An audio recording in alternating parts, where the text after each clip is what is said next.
All right, everybody, welcome back to the power of leveraging story selling in your business. Today, I am joined here by Christy Code Red.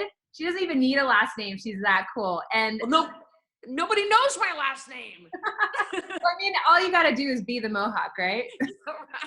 Show the people the Mohawk. Let us see it. It's yeah, I know it. Here's a Mohawk. It's getting long. It's out of the camera. I got to bend down to get it in the camera shot. It's so amazing. Well, thank you you so much for being here and sharing with us a little bit about how telling your story, telling your clients' stories has just like changed your world. I mean, and for those of you guys who don't know, Christy helps people completely and radically change their bodies. They lose weight without shakes, pills, or exercise, which is amazing. Yeah, it's pretty awesome. And storytelling is absolutely key to building relationships with people. They buy things from people they know, like, and trust. And if you don't share, people say, well, I don't want to be transparent. You have to be transparent. You have no option. You've got to build a relationship, and that's what it takes. Yeah. So take me back, because I know, and you were just on Funnel Hacking Live at the same time that I was, and you shared your story where it was kind of like you were in like a massive amount of struggle, and we don't need to get into all of it, but there was a point where your business just kind of took off. Was that by any chance correlated with when you kind of really just opened up and started sharing?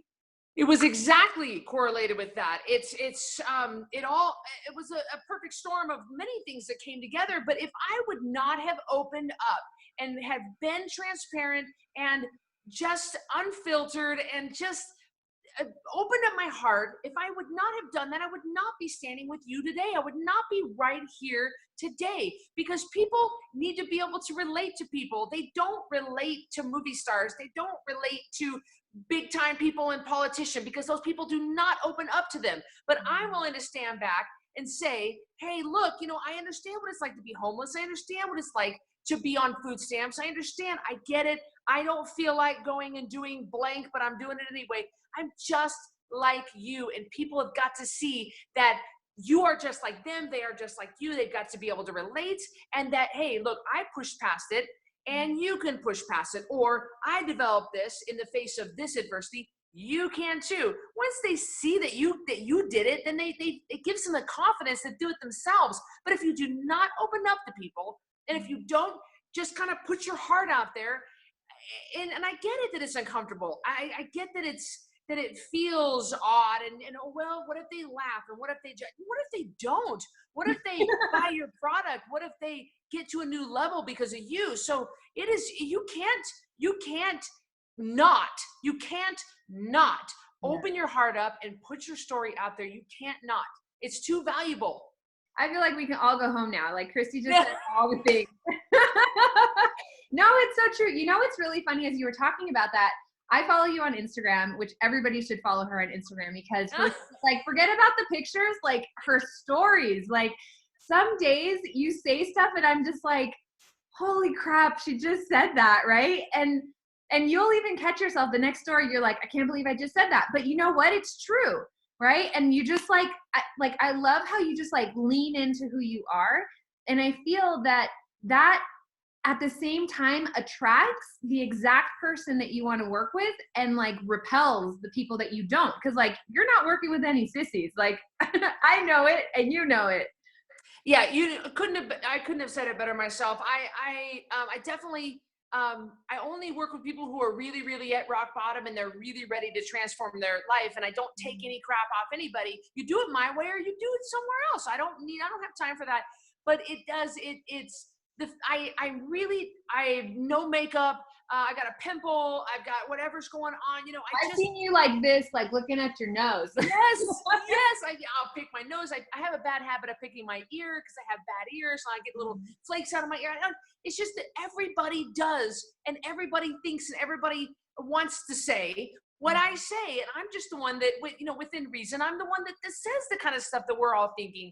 And it really endears me to people's heart. And I don't do it to try to make money or to try to, but come on, let's be honest. People, like I said, buy things from people that they know, like, and trust. So entrepreneurs, if you're listening to me right now, you're gonna have to put yourself out there, and just because that's what's gonna make people go, you know what, she does get me. And I need them to understand, I do get you. I've been overweight before. I do get you. Or, and I've been, I understand, you've got a special needs child. You've been through divorce. Hello, I've been through a couple of divorces. I don't want to talk about it. Yeah. And so, but we all tackled our weight problem despite. So if they can see that you've been through the crap that they've been through or something similar, and they're going to know that you understand, that you get it. And it's so vital to not hide those parts of your life, to embrace them. Yeah, it's so crazy because I think for a lot of people, and you may encounter this too, is that the one story, like the thing that they really should put out there to attract the people that they're looking for to them, to their business, to their product, is the hardest thing for them to say, right? And I don't know what that was for you. I know for me, when I started, I was talking about my divorce and I was very open about it. And it was the last thing that I wanted to talk about. But my driving force behind that was there was no bad guy, right? Like I wasn't pointing the finger, blaming him. I was like, listen, like this was a mutual decision. Like we're good. Like we're friends. We're co-parenting these kids like bosses. If you guys would just get out of the way, and you're not getting out of the way. So now I'm going to go and tell this story so that you can freaking chill out, right? Like back off. And so that was really the energy, like a much more loving place that I was coming from at that point. But I didn't want to talk about it. I remember like writing stuff out and like my hand was like shaking because I was going to hit enter. And like the more my hand shook, I was like, go, put it out there, and everything changed. And so how would you help somebody who's like on that point where they're like, man, like I know the story I need to tell. I know that I need to get it out there, but like, ugh. I remember you said that on Instagram. I watched you say that. You were just like, the hardest one, you need to just say it out there. And one of the first time I met you, Yada, you said that about your divorce. And it helped me, having been through, I don't have any children, but I have been through divorce. I'm so embarrassed. I'm so freaking embarrassed about it. I'm like, God dang it, Christy, you couldn't have picked, like, you just like, what the heck? Like what, you effed up again, And then when I hear you say that, it helped me go, okay, so not that I worry that you were judging, but it just helped me know that you weren't, so you got to remember that. So how would I address someone who is really having a hard time putting it out there? I guess, I'm so black and white. I'm so to the point. You have to understand that, okay, I get it that you're scared. I get it that you're worried what people will think. All right, we all worry what people think. I don't care who you are.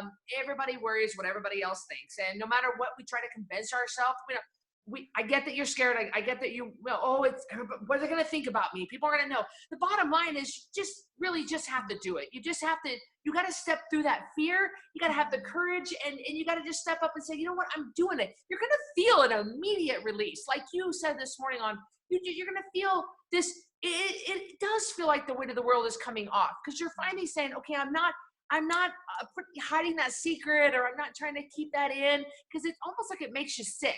So letting it out there. It does make people sick. Like I can't tell you how many like documentaries and stuff I've watched about like cancer patients and stuff. And it's like repressed emotion, like things that have just like festered in them. And I'm like, no, like get that shit out. Like say it. Like, I don't want to carry this anymore, And, oh man, yeah, it's incredible. And you're dealing with people in their health, right? So it's like, you have to first be honest with yourself about what happened and what you're doing to cause the results that you're creating in your life, right? Whether it's an overweight body, a broke business, a broken mindset, a broken relationship, like you got to take ownership of how you created that. It's really about peeling back the layers of the onion. I know that obesity is not the problem. It's a result of a bigger problem. Mm-hmm. And once we start healing other areas of people's life, then the weight just starts coming off. And it's just like the shame starts coming off, and the guilt starts coming off, and the years of abuse start coming. Everything comes off with the weight. So as the weight ends up being number 5 down the list, so many more things happen. And just like when if you are an entrepreneur and you're trying to think of creating content, the creativity will flow. But if you're blocking that creativity with your bull crap, you got to get that, you got to clear it out, and you don't want to be in a part where you're blocked up, or that you're clogged up or anything like that. You're like idea constipated. Right. Exactly. That's so amazing. So, okay. So one of the other things that I talk about all of the time, because people are like, Yada, like, okay, I get it. Like, I need to tell my story, but like, how do I know what story to tell? How do I know how much to share? Like, when is it an overshare and when is it not? And like the guideline that I use for that is that if I'm still in it, like if I'm still crying about it and I haven't figured my shit out yet, like I'm not talking about it, right? But once I can find a teachable like nugget in there, like whether it's tripping over my shoe that I left out or like my dog died. Oh, I don't want to hear that. But like, No. I know we're both like big dog. Louis! No, not Louis. I know. But, whatever it happens to be, like if I'm still in it, I don't want to ask my audience to hold space for me or to like give me advice or to make me feel better. Like that's not what my sharing is for. Like my sharing is to be like, this happened. This is what I learned. This is what I'm doing with it. Right. And so that's my guideline. Do you find that you have a guideline too? I mostly agree with you. I think it is best if you have already walked through it, you've already got your solution, and then you can talk about it coherently. You can say, this is what happened and this is what my solution is. But I think there is some value in carefully sharing if you are right in the middle of something. And kind of like, hey, the problem with that, and when you're a high level influencer, you get a lot of people who want to help you, and you get a lot of opinions. So I go back and forth. Like if I'm walking through something right now, I might go on Instagram stories. They go away in 24 hours, so I don't know. But I might go on there and say, I'm walking through something right now. But man, I'll wake up with 100 DMs of people who want to offer opinions on what I'm going through. So probably a better advice is what you gave to, hey, why don't you get through it? It depends on, your thick skin. Can you handle the feedback? Yeah. It's because there's value in being raw and real right in the moment. But understand that it's going to come with, all of this comes with a price, you guys. You got to know that the level of whatever you share, it's going to come with the price. You want to make millions and reach millions, and you want to be big, and you want to be a movie star, and you want to be huge, you want everybody to know you, and you want your story, you want to sell your product because you want to help people. It's going to come with the price, and that's going to be, you're going to have to share your life with them, and they're going to be kind of up in your business. So yeah, you got to kind of choose the level that you want to share with people. And it's a good and bad with everything. You know what? And I agree with you, because I will say, like, I don't know that I adhere to that rule 100% of the time, because there are moments where I'm just like, dang, like I'm having like a really rough day, and like I'm in it, but I don't necessarily ask or solicit for the feedback. It still comes. Right. But it would be very different. It would be very different if I was like, hey, what do you guys think I should do? Because then the onslaught would be insane.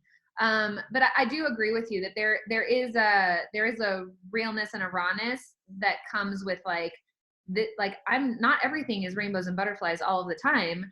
And I don't always find the lesson immediately, but like I'm working myself through it, just like you're probably working yourself through whatever it is. But I think that's the angle that I come at it with, was I'm like, this is me. I want you to be introspective about what's going on with you, right? Like, don't focus on me and like numb yourself to your problems. Like, go look at you.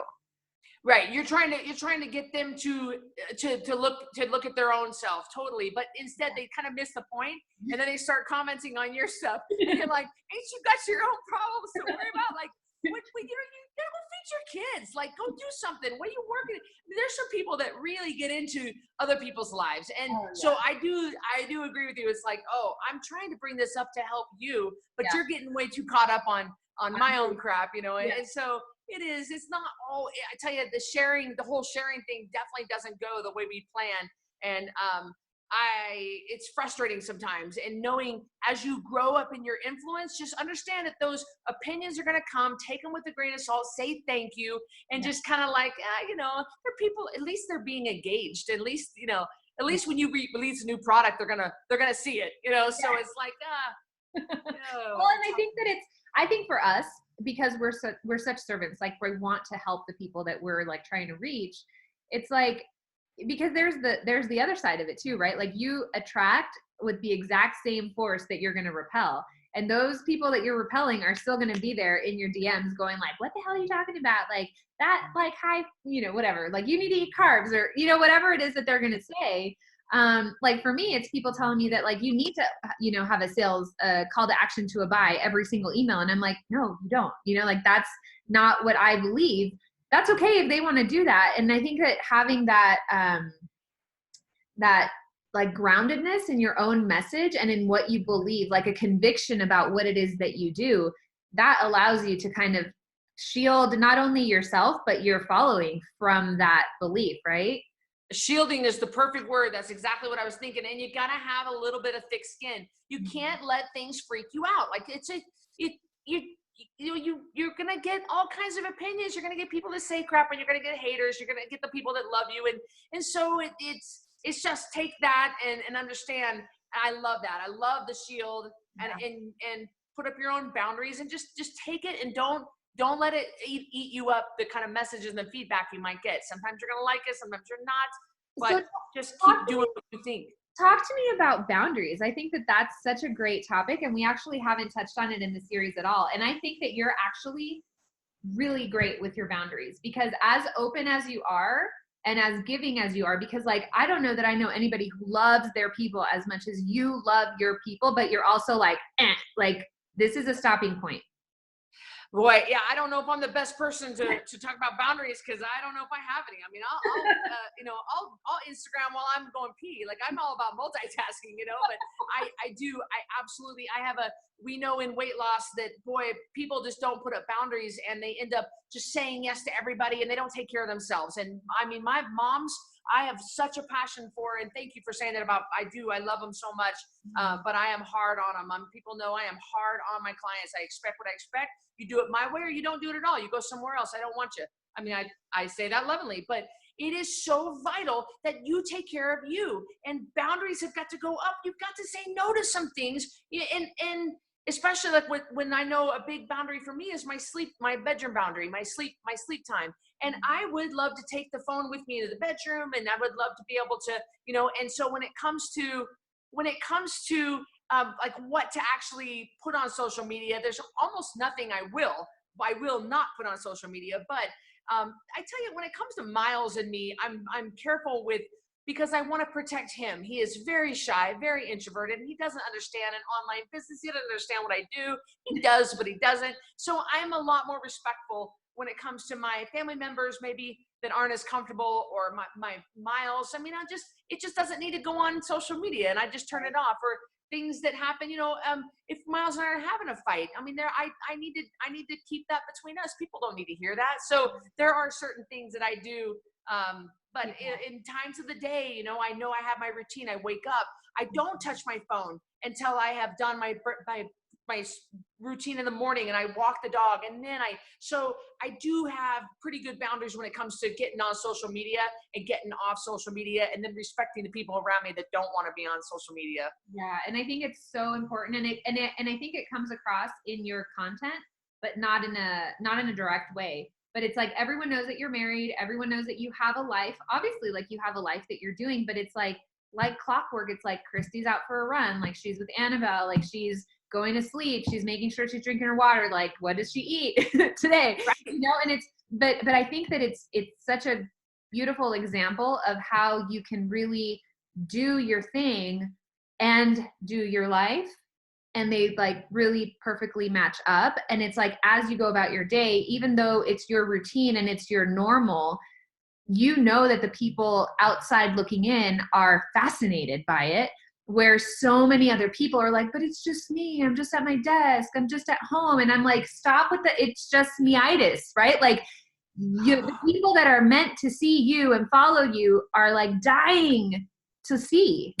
You hit the nail on the head. People think that their own whatever is not good enough to be out there, but the simplicity of your life, people listening right now, the simplicity of your life is what people want. They want to just see you real. Stop worrying that it's not cool enough. Look, we all can't be J-Lo. I get it. I mean, we all can't be, but people are fascinated with us, and they will be fascinated with you too. Like, I know Christy, and I'm like, she's going to the mall to get her like lip liner. Yes. I'm always like, why is she driving like 30 minutes to go do that? She should just pay someone to do it. I can't tell you how many times I've said that to James. I'm like, she was driving to the mall again.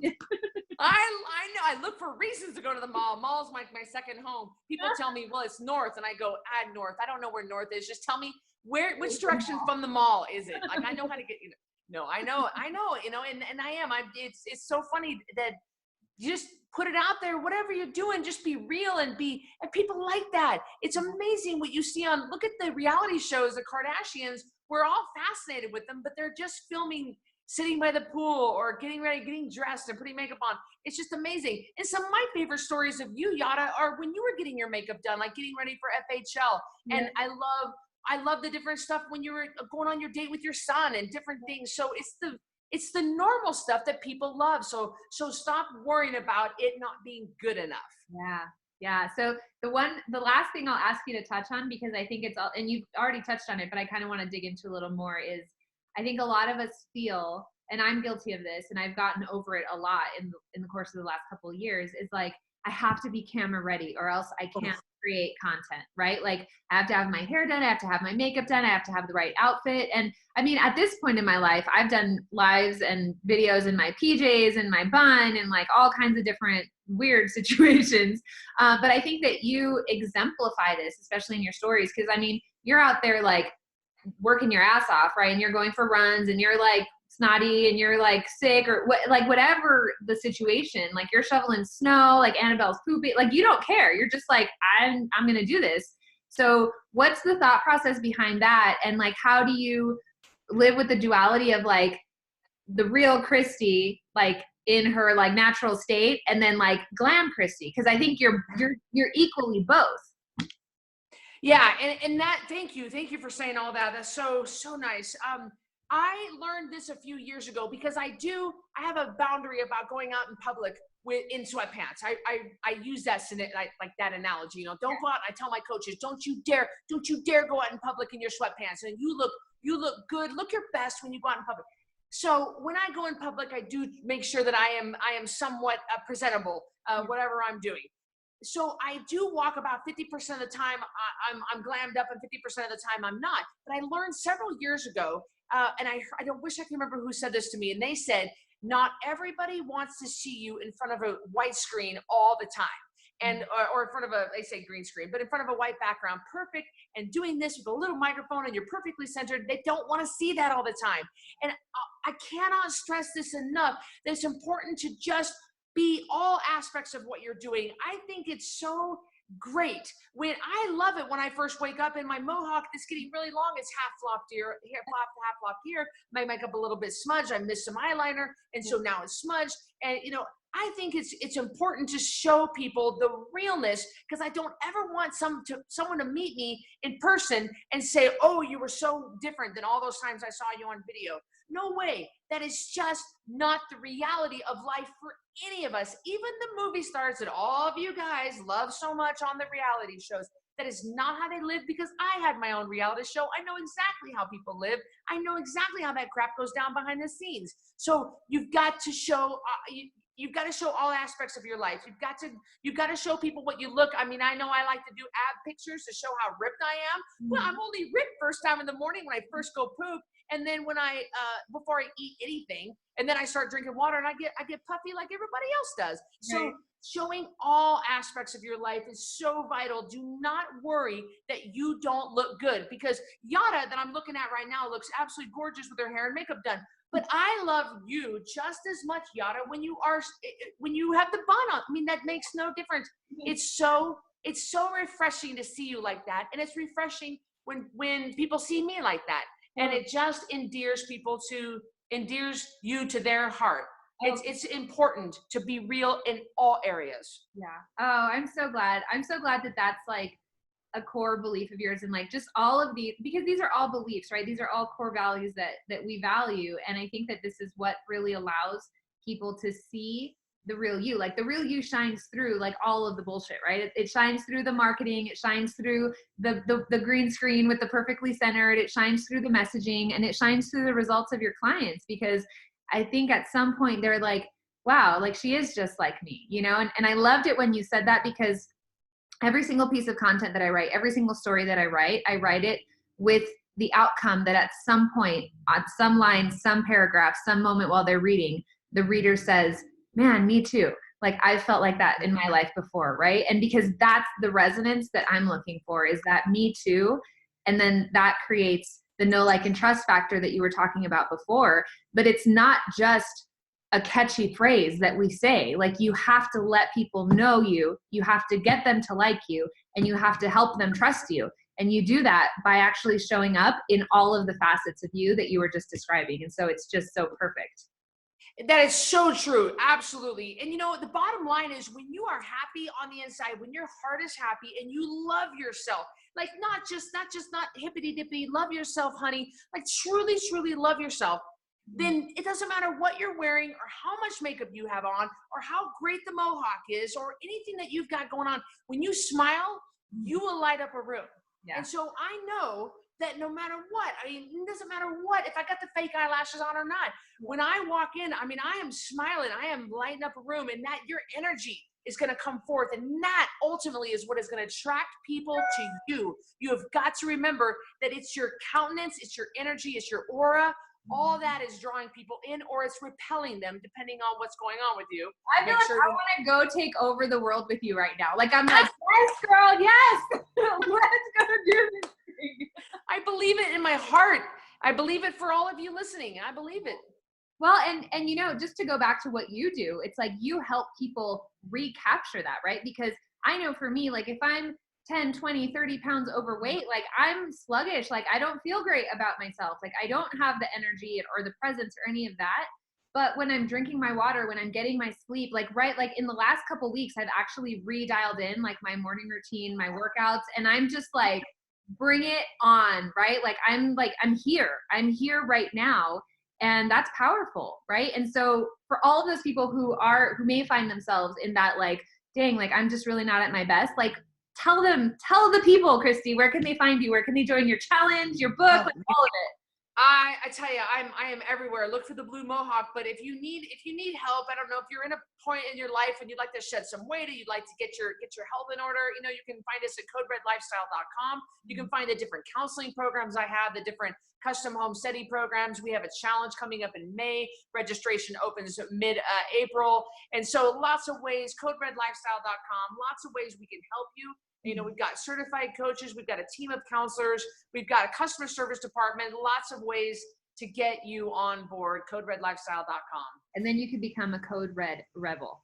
Yes. I love it. I love it because it's so aligned with who you are, because you're like, get out of my way. Like, I'm not following your rules. I'm setting my own. I think you're throwing a punch. You were just doing this, weren't you? Yeah, like, you gotta get out of my way. I don't know how to throw a punch. What's funny about that? For the last couple weeks, I was on stage in Salt Lake City last week, and I was on stage, and I was just like, sometimes you're just like, all right, like, bring it, right? And I did that, and I was like, I have no idea why, but I was just like, yeah, like, that's real for me right now. Never you did it in my life. Oh, it's so funny. Oh my gosh. All right, lady. Well, thank you so much for coming on and doing this for me. It was so much fun. If you guys, if you're looking for help losing weight, just like regaining that, like, confidence, that strength, that presence, obviously Christy is a great role model for that. So go look her up. That's it for today. Thank you so much, Christy. Thank you. Talk soon.